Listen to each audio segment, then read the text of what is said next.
Assalamu alaikum students, my name is Babar Gulab and I am your biology teacher of grade 9th.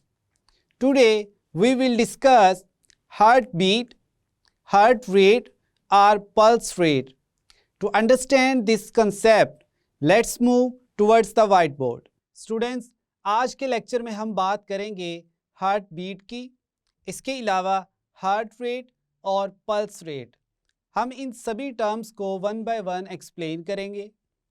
इससे पहले अपने previous lectures में हमने human heart का जो कंप्लीट स्ट्रक्चर और फंक्शन था उसको एक्सप्लेन किया।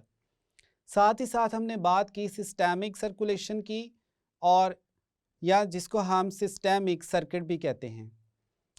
दूसरा हमने पल्मोनरी सर्कुलेशन की भी बात की, जिसको पल्मोनरी सर्किट भी कहते हैं। अब हम देखते हैं हार्ट बीट, हार्ट रेट और पल्स रेट। सबसे पहले बात करते हैं हार्ट बीट की।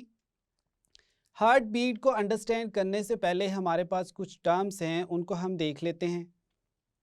हमारे पास है कॉन्ट्रैक्शन,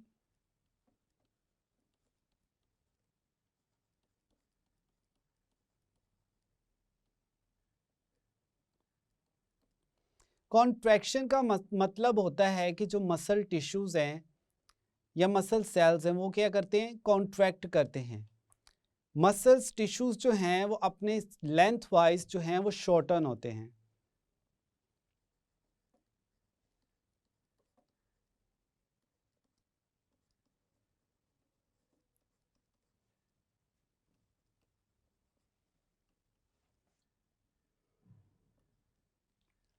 इसको हम कहते हैं कॉन्ट्रैक्शन। कॉन्ट्रैक्शन की वजह से जो ब्लड है उस पर एक प्रेशर क्रिएट होता है। हम कहते हैं it exerts a pressure on blood. ये बात हो रही है ह्यूमन हार्ट के बारे में कि जब कॉन्ट्रैक्शन होगी तो ब्लड पर एक प्रेशर एक्सर्ट होगा या एक प्रेशर फोर्स जो है वो अप्लाई की जाएगी, और उसके रिजल्ट में जो ब्लड है वो फॉरवर्ड डायरेक्शन में या उसका जो नेक्स्ट स्टेप है उस तरफ मूव करता है। दूसरी हमारे पास टर्म है रिलैक्सेशन।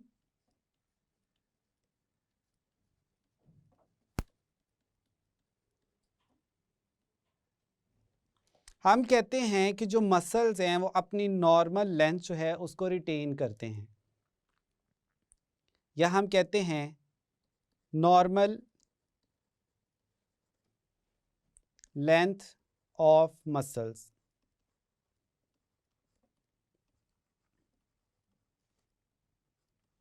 यानी मसल्स जो हैं वो दोबारा से अपनी इनिशियल पोजीशन में आ गए हैं। अब जब रिलैक्सेशन होती है तो जो एट्रिया हैं उनमें ब्लड फिल होता है। नॉर्मल हम अगर देखें तो हमारे पास अब डिफरेंट टर्म्स हैं on the basis of contraction and relaxation. जो है हमारे पास कार्डियक डायस्टोल,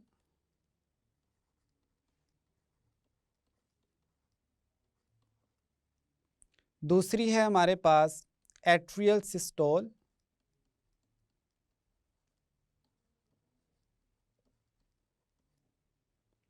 थर्ड है हमारे पास वेंट्रिकुलर सिस्टोल।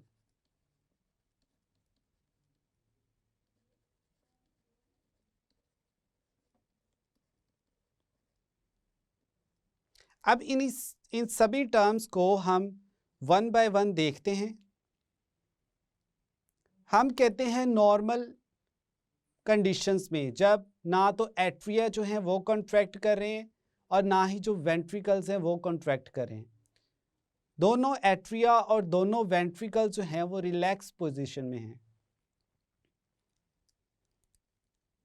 ये हमारे पास फर्स्ट सिचुएशन है। इस पे हम कहते हैं both atria and ventricles are relaxed।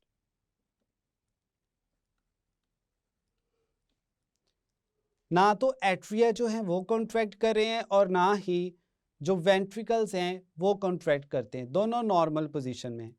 तो अब इसके रिजल्ट में क्या होता है कि जो ब्लड है वो एट्रिया में आके फिल हो जाता है।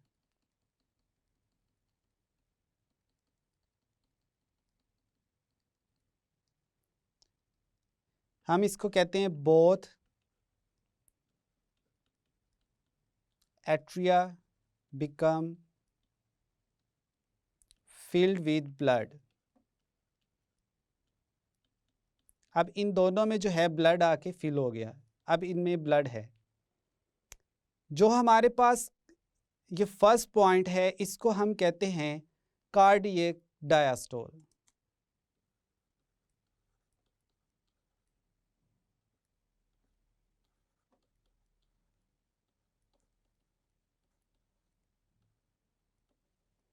अब कार्डियक डायस्टोल जो है इसकी ड्यूरेशन जो है वो है 0.4 सेकेंड्स।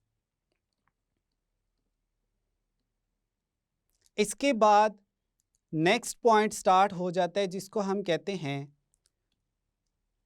Atrial systole.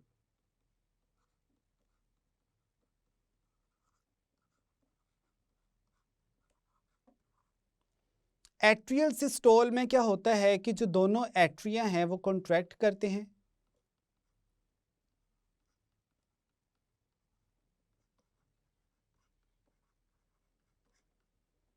जैसे ही दोनों एट्रिया कॉन्ट्रैक्ट करते हैं तो यहाँ पर जो ट्राइकस्पिड वेल्व है या बाइकस्पिड वेल्व है,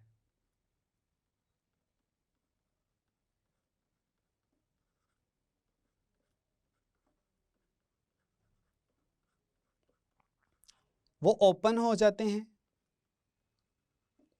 और फिर जो ब्लड है वो कहाँ चला जाता है, वेंट्रिकल्स में। यानी ऊपर वाले जो दोनों एट्रिया हैं वो कॉन्ट्रैक्ट करेंगे और प्रेशर के साथ ट्राइकस्पिड और बाइकस्पिड वाल्व ओपन होंगे। अब जो ब्लड है वो नीचे वाले दोनों जो वेंट्रिकल्स हैं उनमें चला जाएगा। तो इसको हम कहते हैं एट्रियल सिस्टोल। इसके लिए जो अप्रॉक्सीमेटली टाइम है वो है हमारे पास 0.1 सेकेंड, और we can say it last about 0.1 second. Next है हमारे पास थर्ड पॉइंट जिसको हम कहते हैं वेंट्रिकल सिस्टोल। एट्रियल सिस्टोल में अब जो ब्लड है वो कहाँ आ गया है स्टूडेंट्स, ये वेंट्रिकल्स में, लोअर पार्ट्स में या लोअर चैम्बर्स में। अब इन लोअर चैम्बर से इस ब्लड ने मूव करना है, कब करेंगे, कैसे करेंगे, कौन सी फोर्स जो है वो एक्सर्ट होगी।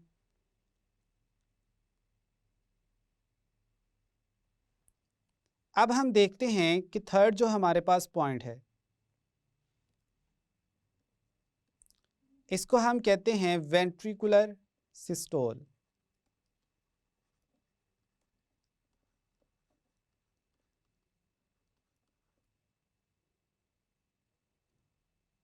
वेंट्रिकल सिस्टोल में क्या होता है, बोथ वेंट्रिकल जो हैं लोअर चैम्बर्स वो कॉन्ट्रैक्ट करेंगे।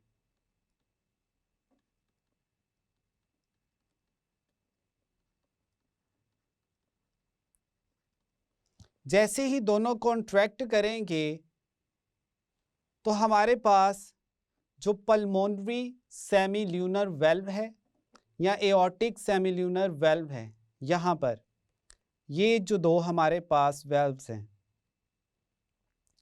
ये दोनों के दोनों ओपन होंगे।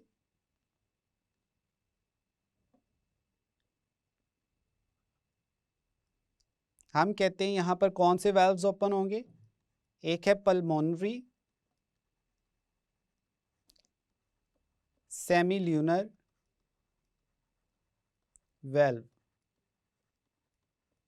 और दूसरा है एओर्टिक सेमील्यूनर वेल्व। अब ये दोनों ओपन होंगे और ब्लड जो है वो फिर ट्रांसपोर्ट किया जाएगा कहाँ पर, या तो लंग्स के पास भेजा जाएगा या हम कहते हैं बॉडी के पास, बॉडी टिश्यूज तक। अब जो लंग्स के पास भेजा जा रहा है वो ब्लड है जी डीऑक्सीजनेटेड,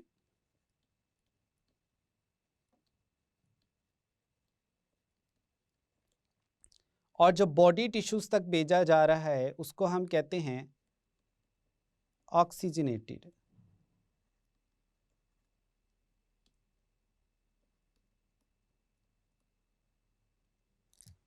तो इस तरह से जो वेंट्रिकल सिस्टोल है उसकी वजह से जो प्रेशर एक्सर्ट होता है, ब्लड ट्रांसपोर्ट किया जाता है फिर लंग्स के पास और बॉडी टिश्यूज के पास। अब हम देखते हैं कि जो कॉन्ट्रैक्शन और रिलैक्सेशन है एट्रिया की और वेंट्रिकल्स की, इसको हम कहते हैं one cardiac cycle.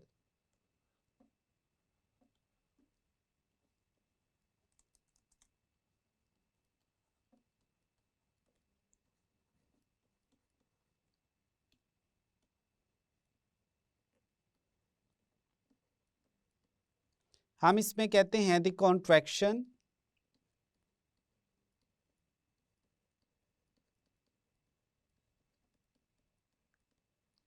And relaxation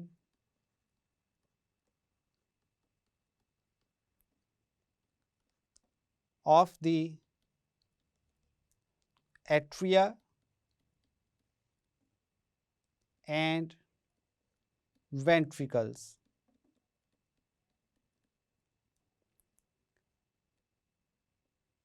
atria contract किए, फिर वेंट्रिकल जो हैं वो कॉन्ट्रैक्ट किए, और फिर जो वो रिलैक्स पोजीशन में आए, इस कंप्लीट साइकिल को हम कहते हैं one cardiac cycle. Cardiac diastole students हमने कहा कि 0.4 सेकंड तक है, फिर हमने जो एट्रियल सिस्टोल कहा हमने कहा 0.1 सेकंड तक है। अब थर्ड जो है हमारे पास वेंट्रिकल सिस्टोल, इसको हम कहते हैं 0.3 सेकंड्स तक है, और इट लास्ट अबाउट 0.3 सेकंड्स।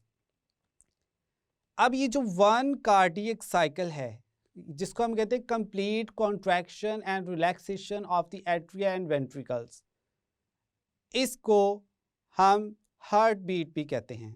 हम कहते हैं वन कार्डियक साइकिल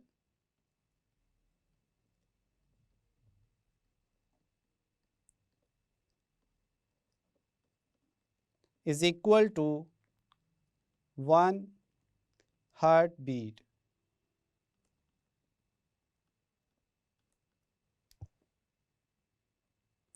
अब जो हार्ट बीट है इसको हम मॉनिटर करते हैं और इसकी बेस पे हम एस्टिमेट लगाते हैं कि जो ब्लड है या हमारा हार्ट है वो प्रॉपर्ली फंक्शन कर रहा है और ब्लड को प्रॉपर्ली सर्कुलेट कर रहा है या नहीं।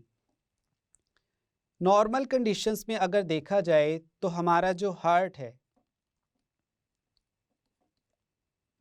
वो 70 टाइम्स जो है बीट करता है 1 मिनट में। हम कहते हैं 70 बीट्स पर मिनट।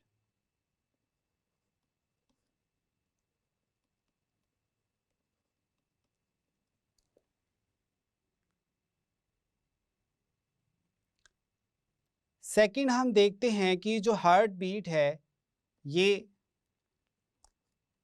75 टाइम्स भी होती है पर मिनट।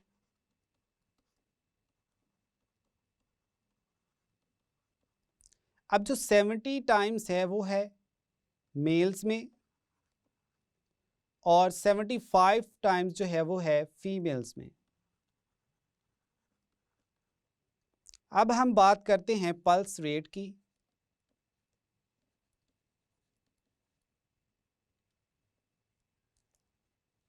स्टूडेंट्स पल्स रेट के बारे में हम कहते हैं it is the rhythmic expansion and contraction of an artery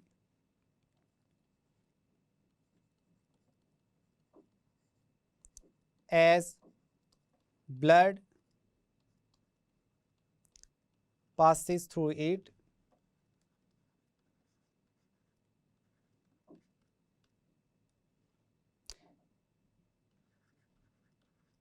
due to the contraction of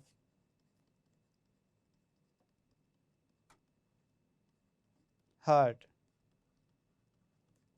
यानी जैसे ही हार्ट जो है वो कॉन्ट्रैक्ट करता है और वो ब्लड को पुश करता है किसकी तरफ, आर्टरीज की तरफ, तो आर्टरीज जो हैं वो पहले एक्सपेंड करती हैं और फिर दोबारा से अपनी नॉर्मल पोजीशन पर आ जाती हैं। तो इसको हम कहते हैं पल्स रेट। अब जो पल्स रेट है उसको हम मॉनिटर कर सकते हैं या फील कर सकते हैं डिफरेंट आर्टरीज की हेल्प से।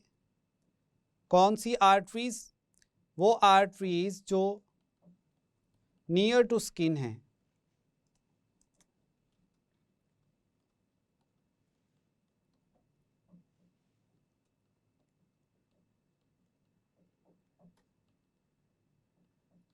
Near to skin surface. अब मोस्टली जो है वो हम इसको फील करते हैं रिस्ट वाले पोर्शन में, यानी हमारी जो कलाई है, इसके अलावा नेक रीजन में या top of the foot.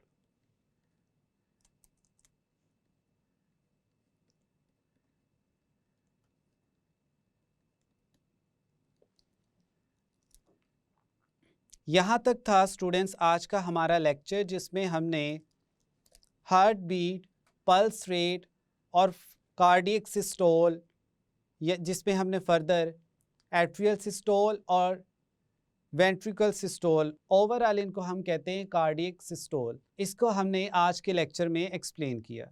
Students आज के लेक्चर में हमने बात की हार्ट बीट से रिलेटेड, फिर हमने देखा कि जो पल्स रेट है वो कितना होता है ह्यूमंस में। हार्ट बीट वाले केस में हमने बात की कार्डियक डायस्टोल की। साथ ही साथ हमने देखा कि किस तरह से जो एट्रिया है वो कॉन्ट्रैक्ट करते हैं, जिसको हमने कहा एट्रियल सिस्टोल। फिर हमने बात की कि जो वेंट्रिकल्स हैं वो किस तरह से कॉन्ट्रैक्ट करते हैं, और इसको हमने कहा वेंट्रिकल या वेंट्रिकुलर सिस्टोल।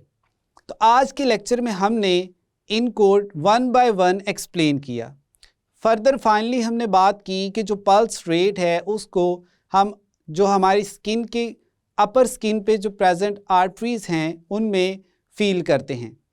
तो यहाँ तक था स्टूडेंट्स आज का हमारा लेक्चर। I hope now you have a clear idea about the heart beat, pulse rate. मिलते हैं नेक्स्ट लेक्चर में। अल्लाह हाफिज़।